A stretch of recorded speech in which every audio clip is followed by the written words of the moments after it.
guys! Welcome again kay Graphic Design Daily. So for today's video tutorial, ang gagawin natin is annual report kay Canva. So paano nga ba gumawa ng annual report kay Canva? So first, pag nasa home na kayo ni Canva, i-search nyo lang is annual report, then mamili kayo ng template. So ako, ito yung napili kong template. So ito lang yung i-customize natin para makita ninyo na madali lang gumawa ng annual report kay Canva using template. So syempre, marami tayong i-edit dyan. Okay, so ang ilalagay ninyo sa annual report is yung i-report ninyo for the whole year based dun sa performance ng company ninyo. So makikita nyo naman kung ano yung mga ilalagay natin. For example, itong year, palitan natin ng 2024. Hindi ko napapalitan yung font since okay na sa akin yung font. Tapos ito ay palitan natin ng company name, for example, content trend. And then, palitan natin siya ng logo. So ito yung logo ni content trend. I-remove background ko lang siya. Oh my god. Ayan. Sinabi siya. Oops. Palitan natin.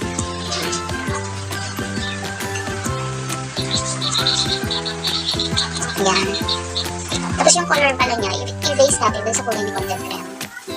Okay.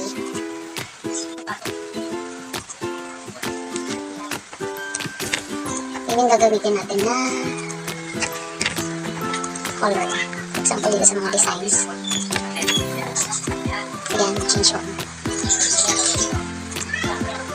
Black ba ito? Gawin natin ang black.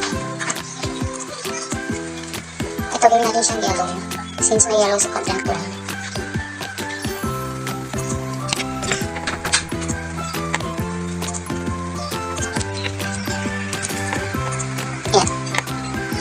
Pwede din natin ito i-bold. Okay. Tapos yung prepared by, pwede natin silang palitan ng look natin na. For example, kung sino yung nag-prepare, kung sino yung mag-present. For example, si iyong.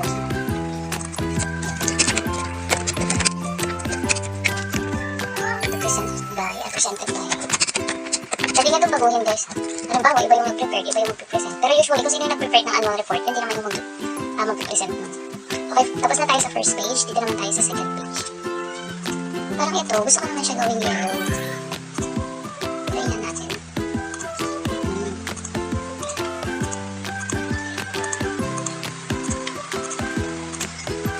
So, maglalagay tayo ngayon dito ng table of content.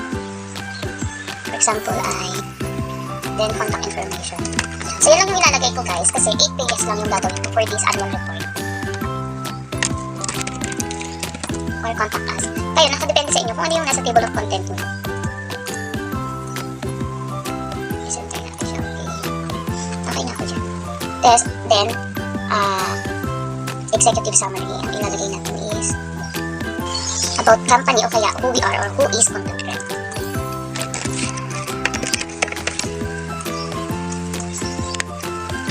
And then yung content, ilalagay natin.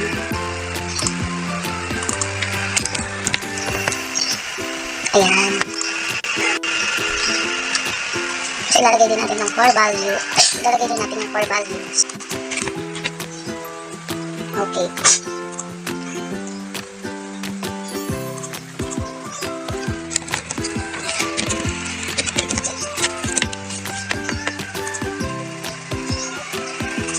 Naman natin itong lakihan. Ang gusto mo.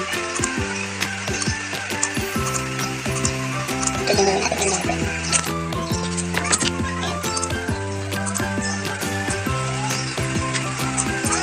Okay. Kaya na tayo sa page 2. Yung mga pictures na yan guys, hindi ko na rin yung papalitan. Since this is a tutorial lang naman. Ang ilagay nyo dyan, yung about sa company ng mga pictures nyo. Company pictures. Yun. So page 3, ay page, oh yes. Next is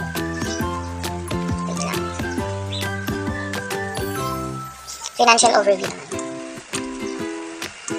Hindi na natin ito papalitan ng kulay kasi gagawin natin salitan. Blue, yellow, blue, yellow. So, the financial interview lang siya. So, kailangan natin itong alisin. Kailangan natin silang i-delete. And then, ito ilagay natin sa gitna.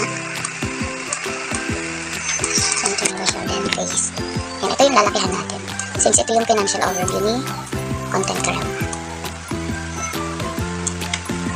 I-bold natin.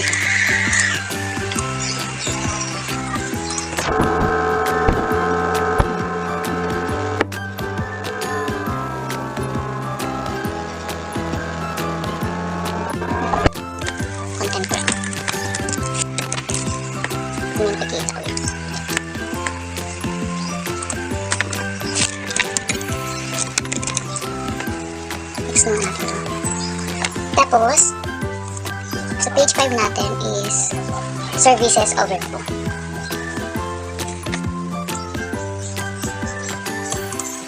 Wala itong i-delete ulit, guys. Ano muna itaas natin. Since mag-paste tayo dyan ng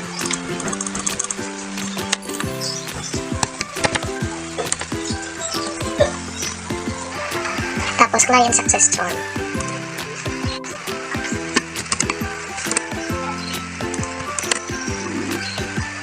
So, ilagay niyo yung halimbawa, ito kasi client success story, ano to parang review sa inyo. Tapos, i-bold natin to si Miss Jean. So, for example, ito yung naging client ni content brand na na-satisfied. So, yun yung ilalagay niyo sa services overview. And then, skip mo na natin. Next is testimonials.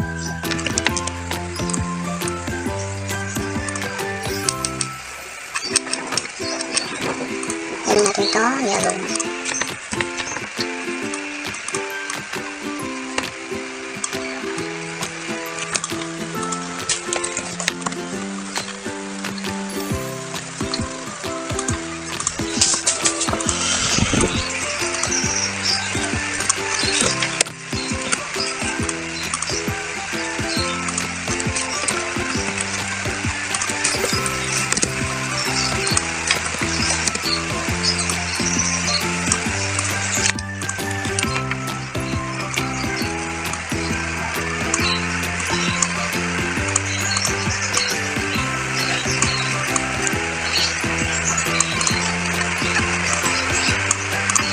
Ayan.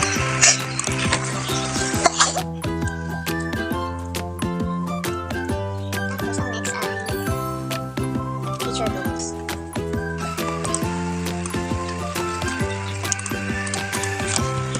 I-paste natin siya.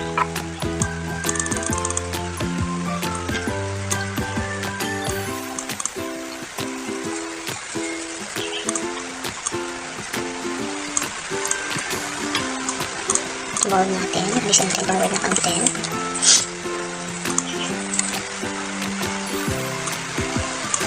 I-bold din natin ito. Ayan.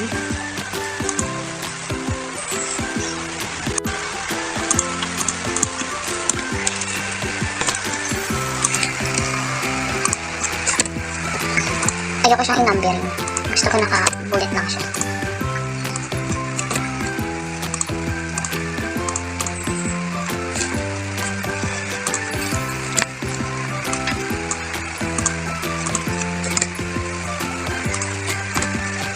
Ayan. Okay. And then next is, dapat pala dito yung financial overview natin. Wait lang. Ayan, pagpapalitin natin sila. May ilalagay pala tayo sa financial overview. Duplicate natin ito.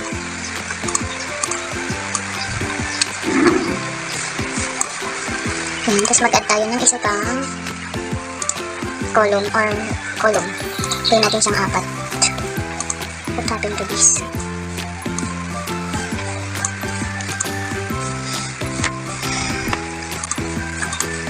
Susulat natin dito is net. 2023 2024 tapos putol lang.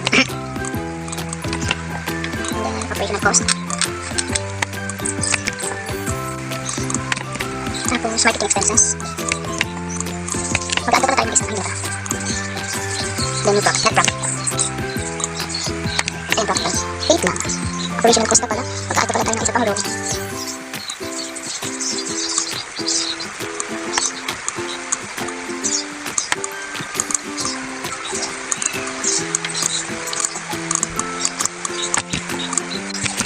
Ayan.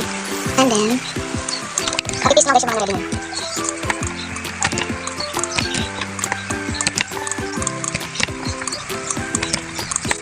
Okay. Nagpaan natin ito. Siyempre, Okay, 2024, 2021. Best pa natin sa Philippines natin.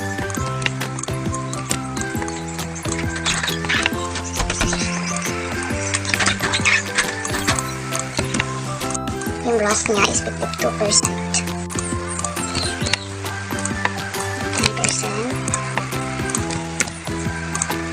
90%. So, okay na to. Wait lang. Adjust natin to. Okay. So, okay na yung ating financial overview. After that, contact information.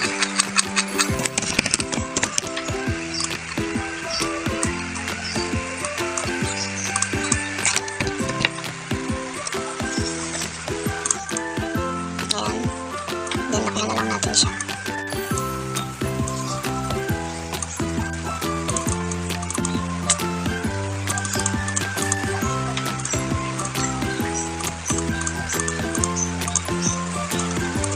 Ayan. Ilagay natin itong contact information. So, ganyan lang guys kadali gumawa ng annual report kay Canva. So, yun lang guys. Meron na tayong annual report for 2024. So, nagkagulo ito. Dapat, ano to diba? Alternate yung color. So, okay na yan. Kasi example lang naman siya. So, thank you again guys for watching. Okay, so video tutorial with graphic design daily. So, stay tuned for our next video tutorial. And then, kung wala kayong time or wala kayong panahon na gumawa ng inyong sariling design or layout para sa client ninyo, i-message nyo lang po si Graphic Design Daily dito sa aming Facebook page o kaya sa aming Viber o kaya sa aming Gmail account, yung contentcrem@gmail.com. So, yun lang guys. See you again for our next video tutorial. Thank you. Bye. Ingat.